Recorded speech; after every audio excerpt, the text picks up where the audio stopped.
We got a guest speaker this week, my boy Matt Graham. He goes to school down here in North Carolina with me. Matt, what's your tie to Boston again? So my dad, his best friend's mother had some season tickets to the Red Sox. So we would go to see some games up there when I was growing up. So that's kind of my tie. Was just early on getting to see the Red Sox, getting that Boston atmosphere. So Sweet. Yeah, right when I moved down to college with Zane, we were thinking like we're going to be the only Celtics fans down here. And we met our buddy Johnny and Matt pretty early on, who are both like Red Sox, Patriots, Celtics. So that worked out nice. So are you from around like North Carolina? yeah, I'm from like Boone, the mountain area. I don't know if you're familiar with it, but No, no idea. I've been to Wilmington. That's it. It's like App State. Yeah. If you know the Okay, school. dude. Okay. I know of the school. I know they beat Michigan. That's about it. That's right. It's just funny that professional sports, where it's like, I feel like a lot of times in the South, most people don't really care about professional sports teams. It's like way more college centric. So it's like you get a bunch of weird people in the South that just like have different teams they're into based on like family and stuff. But with like the Bobcats, that NBA team going into the Hornets, there was some pretty rough years there. So yeah, it's a tough for the team Celtics. Yeah. That team like set the record for least wins in like the lockout year, right? Yeah, the worst winning percentage. Obviously, least wins too, because they only played 66 games, but that was that team. Well, yep. So Matty G's joining us. We had 3 games this week. So you guys want to start with the Pelicans win before we get into the ugly? Yeah. The week started out well. Right. They kind of. Yeah, I mean, honestly, they kind of sucked ass in the first half too. They were down. They were down not too much at halftime, if I recall, but they played really poorly. Yeah, they were down 11 first quarter and then down 7 at the half. Yeah, 46-39.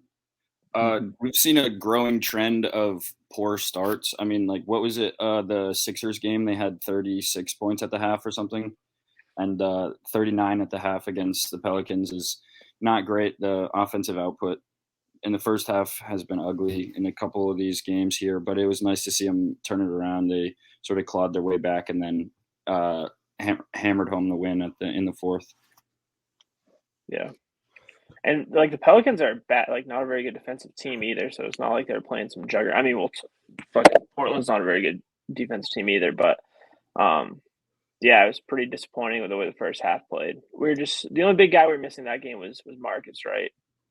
Or was this the game Rob missed for his? No, yeah, Rob didn't play. Yeah, shout out to Rob, new dad. Hell yeah, that's right. Schroeder had 23. I've kind of been cheering for him to do well so he can be a little more enticing in like a trade offer. No doubt. And I agree. We'll get to the trade stuff at the end. And but I mean, at this point, there are a lot of trade options. Oh, we didn't talk about the Bol Bol trade. Oh yeah, that's what. Yeah, I completely forgot about that. Yeah. I don't think he's gonna play unless you guys. I'm pretty sure he's done for the year. Maybe he'll be able to come back towards the end of the season. I believe we'd have his bird rights. I think he's an unrestricted free agent at the end of this year. I think he's restricted this year. No, because he was second round pick. Second round picks, I'm pretty sure, go unrestricted. Really? Okay. Yeah, I'm not 100%, but I mean I can look it up right now. But I know PJ Dozier, same thing. Formerly Perry Dozier when he was playing for the Seas. He's an unrestricted free agent this year. We have his bird rights, but that doesn't really do a whole lot. So I mean, this was mostly a move as a salary dump, so we could be under the tax because we're not a competitive team. But it'd be cool if we were able to get Bol Bol. Like I always like Bol Bol. I mean, he's constantly injured, but he's enticing at what he can do when he's healthy. Absolutely. There was that summer league stint where he was like bringing the ball up, pull up, triple. Yeah. That was so fun to watch. Yeah, I mean, people. I don't know how much college basketball as you guys watch, but I know Chet Holmgren's starting to get a little bit of the people are calling him like the white Bol Bol right now.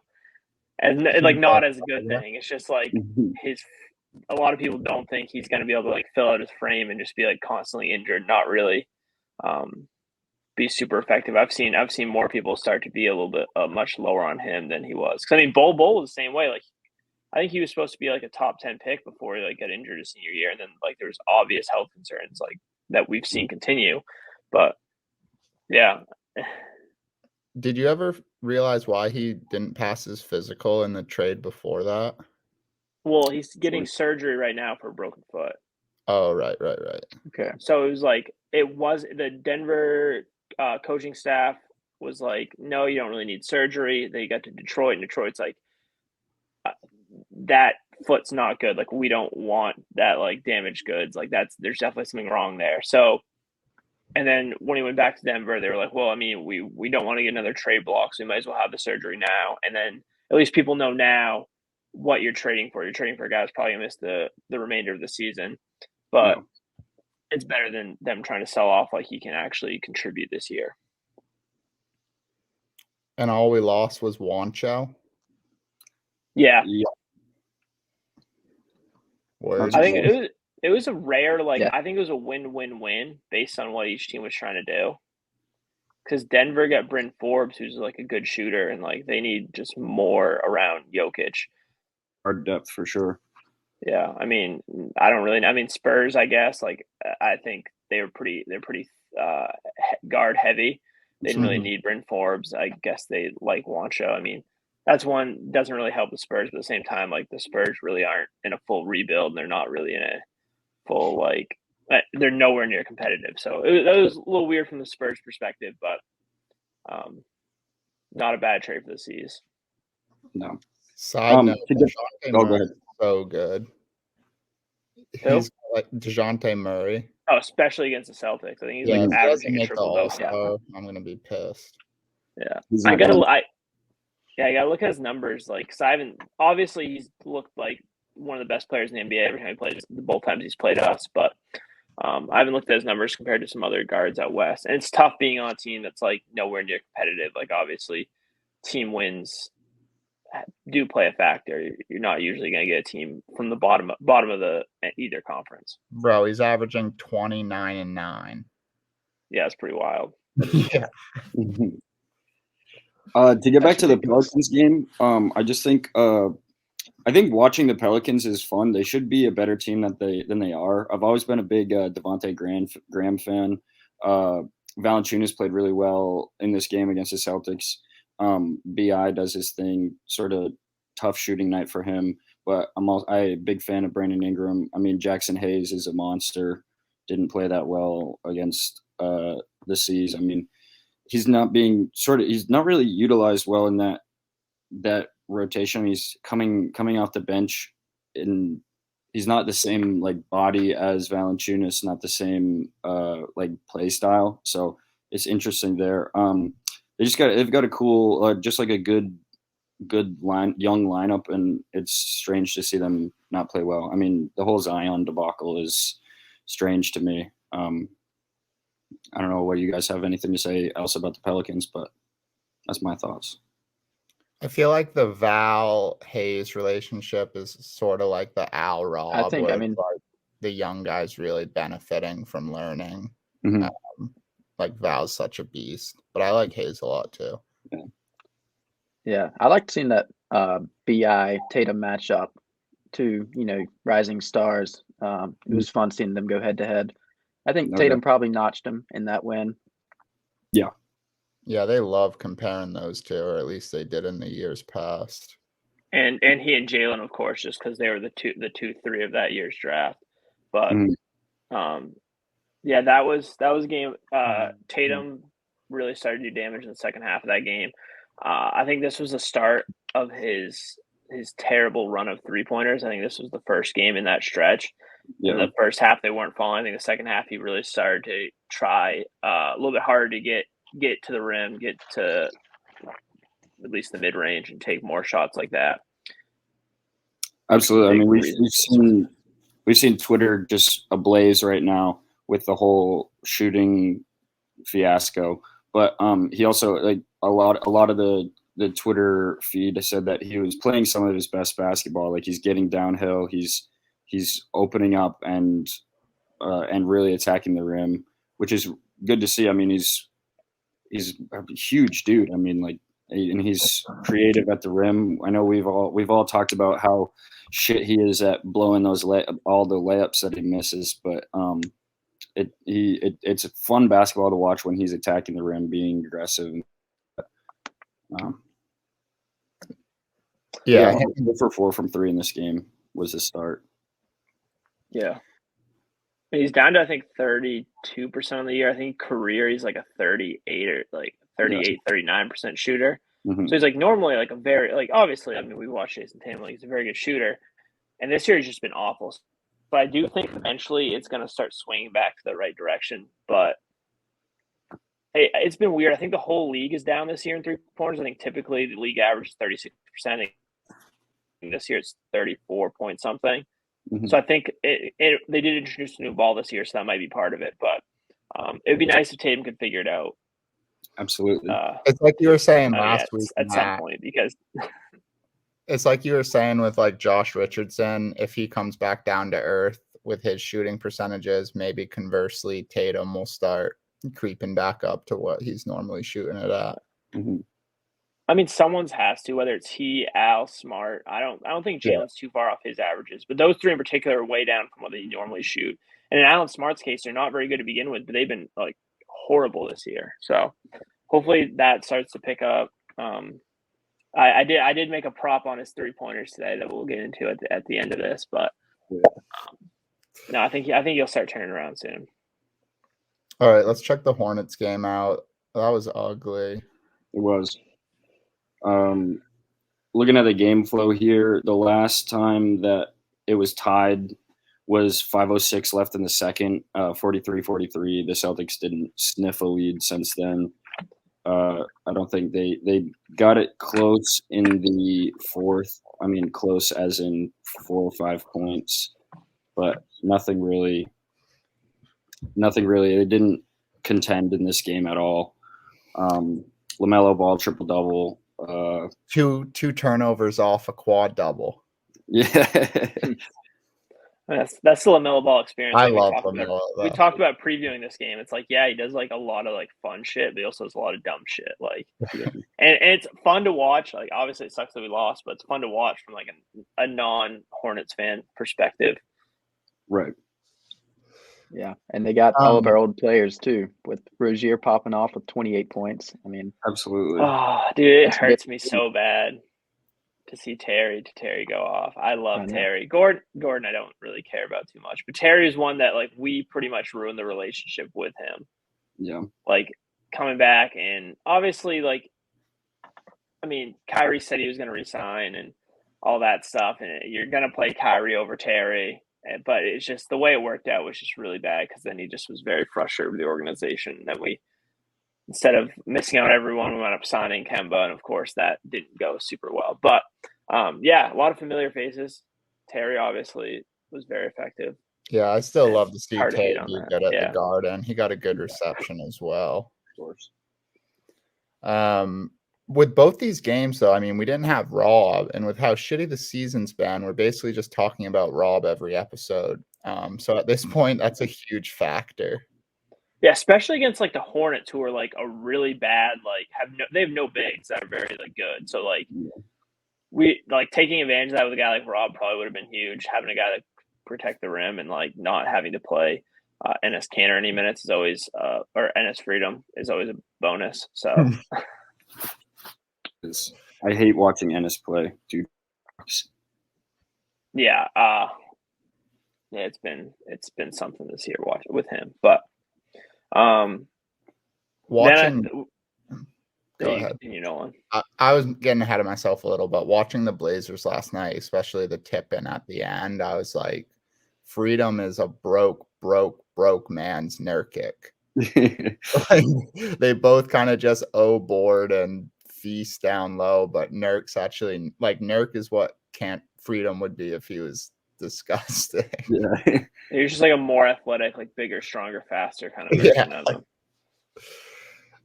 That's But probably why they Schroeder, work so well together. Like out in Portland, like that's where Ennis has been his best because it's just like you sub out Nurkic and you bring in like generic brand Nurkic. Yeah. So it's but another 20 burger out of Schroeder, 24. He's actually looked good this week. Yeah, which is like I just don't really care at this point about how well. Like all it is like you said, I want him to hopefully boost his stock, and I thought that a real possibility would have been sending him to Denver, but it seems weird that we would complete a trade with Denver like a week before and not include Schroeder. But maybe if he continues to play well, maybe a team like Denver will show some more interest in him.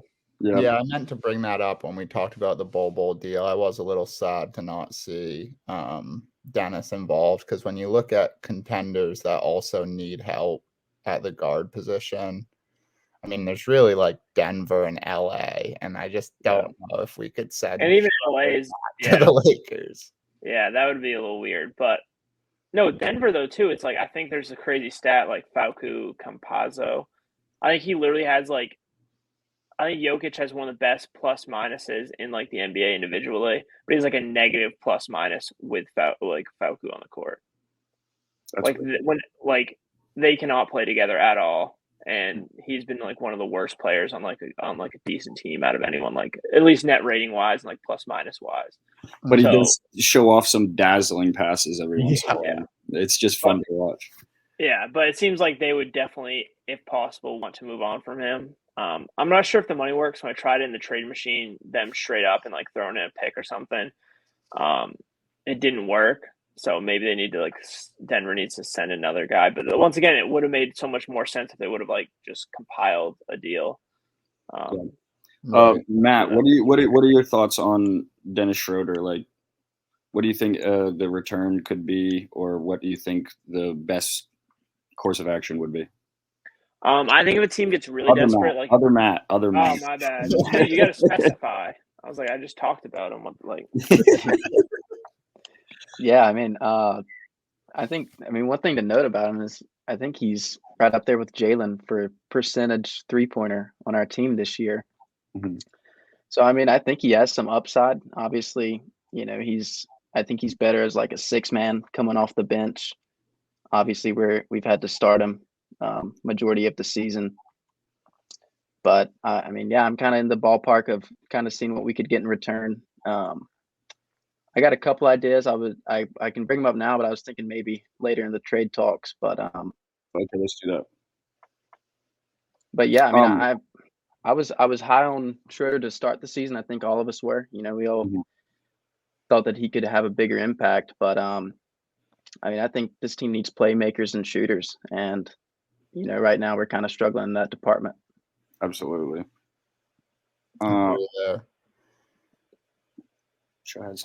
Anything else from this Hornets game?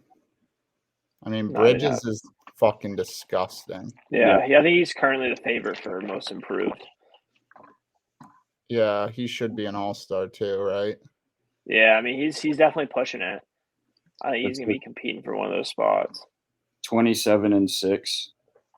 We were talking about it last episode, Matt. I know you just said it briefly too, but Hornets are one of, if not the just most fun teams to watch. Yeah, then you couple in that crazy announcer they've got, and it's just a circus. I mean, we haven't talked about Kelly Oubre. I know we're not a Kelly Oubre fan of this podcast is not a fan of Kelly Oubre, but he's another guy that, as much as I hate to say it, he's fun to watch. I mean, he's a high flyer. He's showing off when he's shooting. Like he's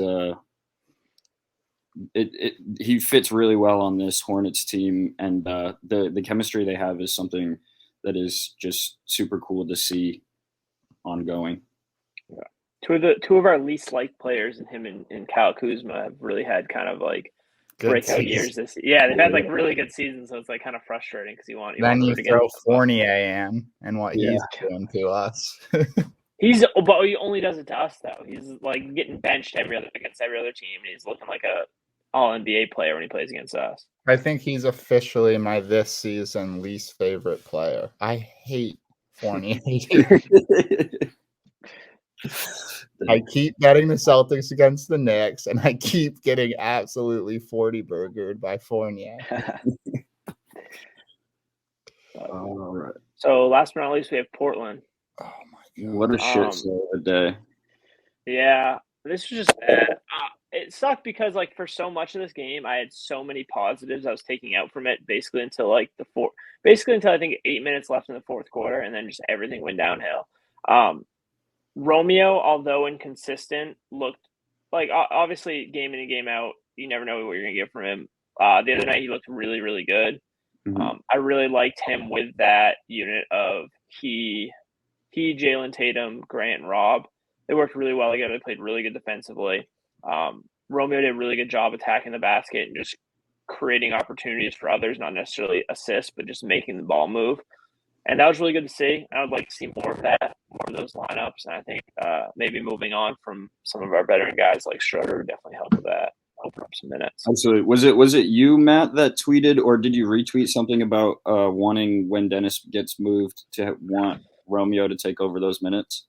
Yeah, it was. I think Coley Mick originally tweeted, but yeah, he like allow Romeo to to play some point guard minutes, like backup point guard minutes, which is like what I think the vision that Brad had of Romeo, because his shot wasn't coming, that he was going to be able to try to utilize Romeo more as a point guard and a facilitator, just to be able to move the ball and play defense, similar to how Marcus Smart does it.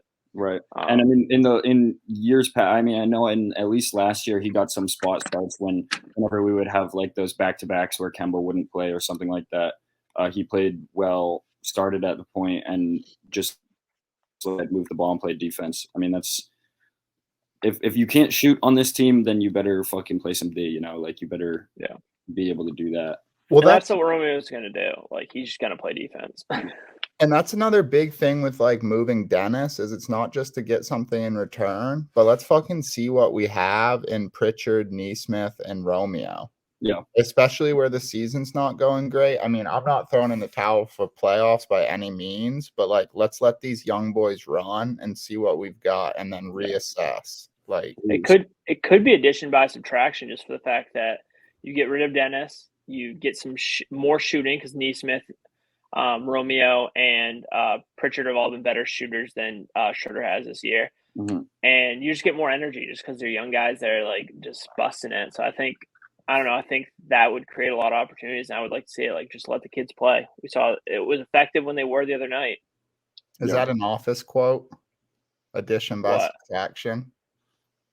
I don't think so. No, I think that's just you being a teacher, being a fucking weirdo. You've never heard that before, addition by subtraction? Oh, I've heard it, yeah, but I mean, it's just a very Matt Money thing to say. I'll just kind of echo. What were they up in the fourth? I mean, late they had at least an 8-point lead, and then we went on that 7-minute stretch of no field goals. Yeah, let me look at the game flow. They were up 98-89 with 8 minutes left in the fourth. That's so bad. That was just awful. Yeah, I think the stat yes. They were leading by 11 with 7 minutes left. They didn't score a basket the entire game. Yeah. 100. And like I said, Portland was the third worst defense in the NBA, and they couldn't get one field goal for the last 7 minutes of the game. And you have 2 All-Stars on your team. Yeah. So that's just like these fourth quarter collapses. We've talked about Ime before, but a lot of that's got to be on him. I know he's a rookie head coach. I don't think that we should like fire him immediately, but I think he needs to reassess and figure out the fourth quarters because it's been like a common trend all year. Yeah, it's certainly a trend that any young coach, it's something that you want to nip in the butt very early, and we've seen this happen game after game. So yeah, I agree. I mean, I don't think you need to go ahead and ship him off, but something's got to change. And seeing that against Portland, like you said, bottom 3 in defense, just it's getting kind of hard to watch at this point. So no doubt. And I mean, it also doesn't help when you've got a guy like Nurkic going out 29-17. I mean, 6 assists, 2 out of the big fella. also hit a triple. Like that's a recipe for disaster there. I'm looking at no Dame and like CJ just coming back. This is really not that great of a Portland team at home. They weren't great with Dame. Over 500. I know. And this is a game you easily should have won. Like, we got a pretty big lead in the third quarter, and I was like, oh, like maybe we'll just have a nice, easy like cruise to a victory. And no, of course we just invent new ways to lose, and it's very frustrating. Our bigs were in foul trouble. I think Al and Rob combined, I think had 10, right? 9 or 10. 9 fouls. Yeah, and it's just he was just eating us up. There's not really.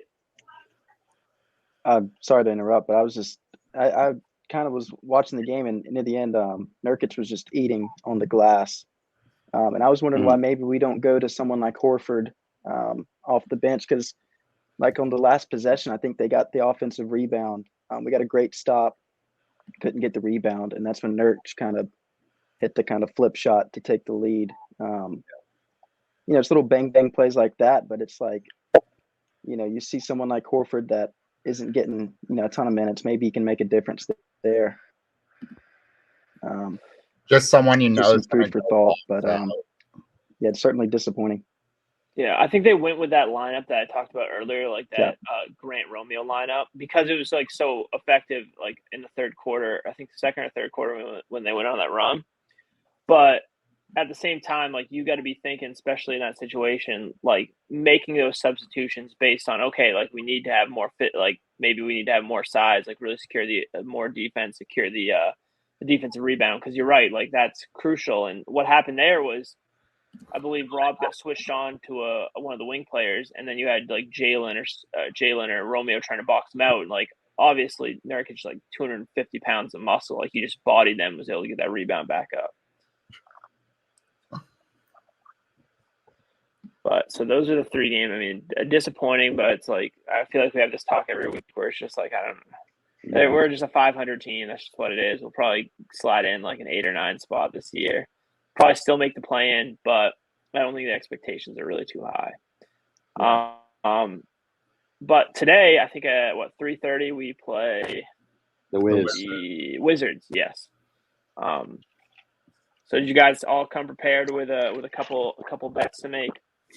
Look, man, the line's moved to 2.5. My play is Celtics. That's my only play. Celtics to win outright. Celtics plus 2.5 or minus 2.5? Minus. Just give me minus 140. Take the money line. When did you check that? Because I looked this morning. It was -1. Yeah, I'm like just looking at it live. Yeah. Did someone? Well, that sucks. I was going to go -1. Feel more confident. That's basically a toss. I mean, that's a toss up. That's literally as toss up as they can get. What's the 216 minus 216 on the total? No, not over under. What's like the money line? Yeah, no. Well, I don't know the word. I don't know the betting term, but like it's -1 at -110. Yeah, it's always -110 on spread. So -2.5, -110. Okay, well, I guess I'll go with it. Sure. Make sure to like send me the picks after this. But I have him. So I went. We'll just kind of go around. I went Celtics against the spread. I went Tatum over 2.5 threes. That's plus 125. And then I went Robert Williams over points, rebounds, and assists, 22.5. That's -120. I like the raw play. Yeah, that's a lot. I didn't really look at any props, but I'm just going Celtics to win. I do kind of lean the over too at 216. I feel like it'll be high scoring, but we'll see. Is Smart back? Because I know he's questionable. He will be back. Yeah. Okay. Yeah. So that probably helps. Honestly, the under more than anything, but because that guy's a fucking bum these days. Or the fact that you're replacing defense, it's from the bricks. or the fact that you're replacing Dennis Schroeder's offense and his defense with Marcus Smart's offense and his defense. A lot of those minutes. Yeah. They're pretty polar opposite players. So. I'm with Nolan there. I like the Celtics. Matt, the prop of Tatum 2.5 threes, is that what you said? Yep. I like it. I like the confidence. I'm ready to see him break out of the slump. So, dude, like this is like one of like a career bad like streak. Like he's I think 1 for 22, something like that, or 1 for 18, something crazy bad. yeah. So like I was seeing that, and I was like, he's got to break. Like I feel didn't look it up to fact check it, but I feel like he always plays well against the Wizards because of Brad Beal. So I was like, I think he breaks out today. I just had a good feeling about it. Yeah, I like it. All right, I have 2 player props. I'm gonna go with another guy, Kyle Kuzma over 16.5. We talked about him. No, Kuzma's gonna go crazy today. Kuzma's gonna be breaking out the fucking gang signs on the sideline, just doing his thing. And then I'll take Montrezl Harrell over 11.5. Wow, dude! Might as well take Wizards too. 11.5 points or rebound. 11.5 points. Yeah. Okay. Montrezl killed us last time we played him, right? Or 2 times ago. Yeah, I had like 20 and 20 or some shit. Yeah. Wasn't Rob and Al out that game though? Maybe, I don't know. Maybe, I don't remember. Yeah, I can't remember that far ago. So are we just doing trade talk after this? Yeah, we can just finish up with some trade talk. I got to get one shout out in. UNCW Seahawks, 8 straight. Their last 3 games, they've been +8 or higher on the road. 5-0 in conference, undefeated, first in the CAA. Call. That's right. That's right. Fun game that I watched against the team that was the preseason #1. I can't remember. Delaware. That was a fun game that I got to see. Yeah, they knocked off Hofstra on the road last night. Right, Matt? Hofstra? Towson. I believe so. Towson. Yeah, I don't know. But they I don't know why. I don't know why I responded. I was like, I don't fucking know. But anyway, Seahawks are hot. One of the 2 games ago, they were the #1 top 10 play on Sports Center. Sims hit a 3 at the horn, down 2, cash money, +300 money line. Big time. Have you been riding them, Noel? Oh yeah. Religiously. Yeah. Let's go. What's the next game? Up for the Seashells. They got a game Monday. Do you know who they play, Nolan? Yeah, up in Boston. And they're a big dog again, so let the dogs bark. Yep. Is it BC? Northeastern. That's Northeastern, right? Yeah. Or is it Northwestern? One of them. No, Northeastern is downtown Boston. Yeah. Really, I had no idea. But yeah, the Seahawks are up in your neck of the woods this weekend. Mm-hmm. Might have to pop out. Catch a flight home. All right, let's do some trades. All right. Okay. I didn't necessarily have one prepared. My idea is like I said, I just think that we should try to get off both. I wouldn't mind getting off both Dennis and Ennis, just both in one. Just get 2 second-round picks. Maybe there's a team out there that needs them. Even if we have to keep Dennis, I would like to see or keep Ennis. I would still like to see him just get completely buried on the bench. I'd like to see Al move to the backup center role, put Grant in at power forward, or Romeo or Richardson, one of those guys. Yeah, but if we can get 2 second-round picks for Dennis, that'd be cool. If the team's willing to give us a lottery protected first, that'd be just incredible. I'm not really asking for any players in return at this point. I don't necessarily have one prepared either, but I really am on the side of that we could get some sort of protected first for Dennis. I think our frustrations are coming out on him a little, but a team that's a competitor really can get him for a steal for the rest of the year. So I could see a team giving up a first. I really could. So that would be my ideal. In a perfect world, I would like to see Al Horford, Dennis, and next year's first for DeJounte Murray. But that's just me twiddling with my 2K fingers. Wait, say it again. I don't think that would work money wise either. Al makes $27 million. Oh, doesn't DeJounte make? He's making 19? Yeah, I think that's still a lot of money. Add in Schroeder making 6. Shit, I don't know. Maybe What was it? Horford, Schroeder, and We should Oh, like. No, obviously we can talk about some things we'd like to see, but I think next week February 10th is the deadline. So maybe next week we come back with like an actual trade. Legit trades that work in the computer. But yeah, we can. This can be like more for fan. DeJounte. That I think that would work money wise. Come on. But why would the Spurs do that? There should be a rebuilding team, and you're trading it for 2 older players for like a young potential all-star. Yeah. I don't know, man. Hey, I said in a perfect world. That's what I would do. That's what I would do. I'm a huge fan. Yeah, what about Derek White though? I thought they were talking about. I think at the beginning of the season they were talking about trading one of the two of he or DeJounte. I think DeJounte's popped off, but I wouldn't even mind getting some Derek White action. Like Derek White. I think that'd be more gettable. I think we'd probably have to give a pick to get him, but Maddie, you said you have trades. Yeah. So there's one team that I look at, the Pacers. They're struggling, and there's 2 guys that come to mind. And I'm not, like I said, I don't know kind of how the money works out, but obviously Sabonis is one that, he's a playmaking big. He obviously can, he gets his 25 a game, whatever it is.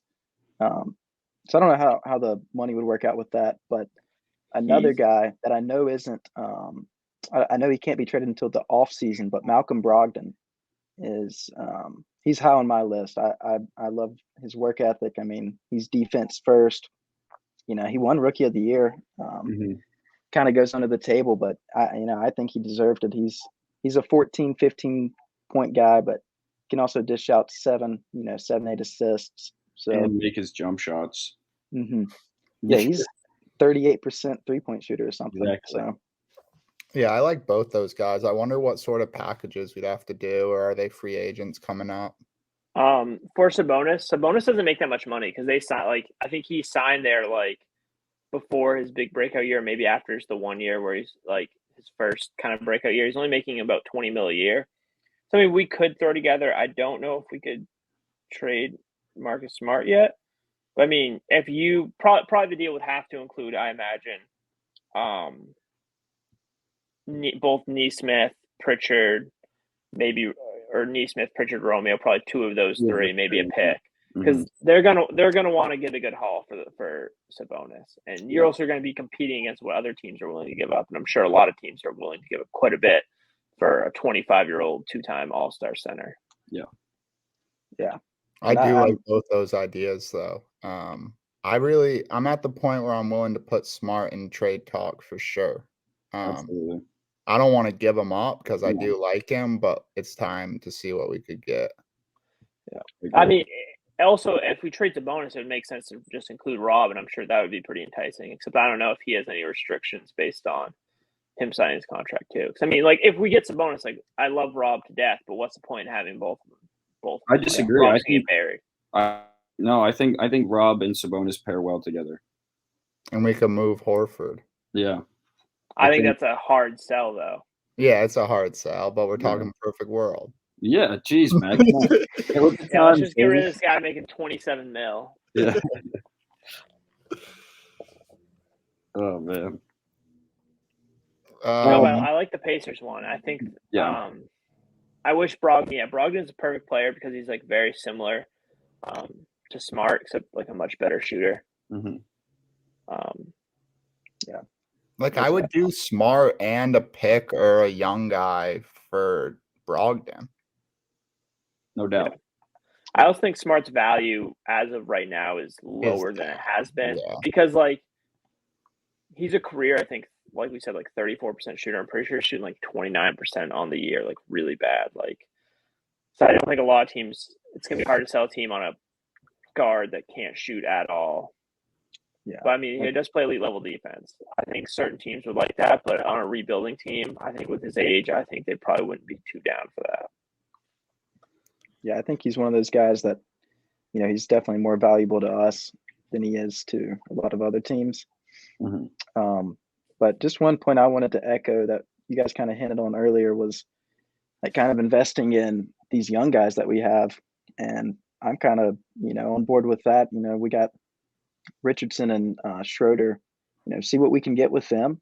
And then, if we're going to be a 500 team, then let's go with Pritchard. Let's go with Neesmith. Let's see what these guys got, because, they're kind of suffering from getting, they're playing every other night, every other 3 nights. It's hard to get consistency and see what these guys got. So absolutely. Yeah. I mean, I agree. we saw what happened when Naismith got time. I mean, it was in the G League, but what did he put up, like 22, 8, and 5 or something like that when he went down for that one day? We even saw at the end of last year when he started getting consistent minutes toward the end of the season, he started looking like he was the guy that we drafted. Yeah. No, I completely agree. I think those guys, when they play consistent minutes, I mean, we saw with Pritchard when both Smart and Schroeder both out right at a point on the West Coast trip, like when he played in Portland. Yeah, I mean, he looked really good then because he was playing consistent minutes. So yeah, I mean, I'm down. I'm 100% would like to see these guys play. I continue to complain about, it seems like we don't have a plan in place. So it'd be nice to see these guys kind of get some minutes. And the one thing with Richardson, though, is I think when he signed that extension at the beginning of this year, I think the thought was that he and Al Horford, you combine his contract, get a disgruntled star. Like, that was the goal, because combined they make $36 million. Right. And that would be enough to get like a max level player, throwing a bunch of picks, throwing like a Neesmith, Pritchard, based on thinking that they were going to take a leap this year and maybe have more trade value than they currently have. I think it was also part of that plan. So yeah, let them play. Hopefully we can move on from those guys maybe in the off season. Obviously they're both good players. But yeah, I think the long game is to get a third star using those guys. Yeah, and by giving some of those guys some more run, that might open up some of the like Pacers opportunities, stuff like that, when we just get a more clear vision on like what these guys are. Yeah. Yeah, I think the ship might have sailed. I think it's too late now to really get a big sample size, but maybe this offseason. I think that's on Ime too. I think that's on like personnel decisions. It's on lineup decisions, stuff like that. I mean, that's on Ime to not maximize all these guys' value. I mean, we're seeing Jason Richardson bring up the ball, Josh Richardson, whatever his name is, Josh Richardson bring up the ball. And I mean, he's not a point guard. The guy, he hasn't made a fucking bucket all week. I wish we had OG Jay Rich bringing it up. Yeah, no doubt. I don't think that would go over well in the year 2022. I think it'd go worse in his than prime. having Joe Johnson up there. Yeah, whatever happened to Joe Johnson? Bring that dude back. Let's get IT4. Let's get Jamal, and let's get talking with the Seattle boys. Let's see if we can actually pound the air out of the basketball with those guys. Well, all right, boys. I think that was a good episode. That was nice having you on, Matt. Absolutely. Yeah, guys. Thanks for hosting me. It was a blast. Love talking to Celtics, even in a frustrating year like this one, but wouldn't want to do it for any other team. So, all right. Yeah, let's get you back on soon, and let's fucking beat the Wizards today. Absolutely. Go Seas. Go Seas. Peace.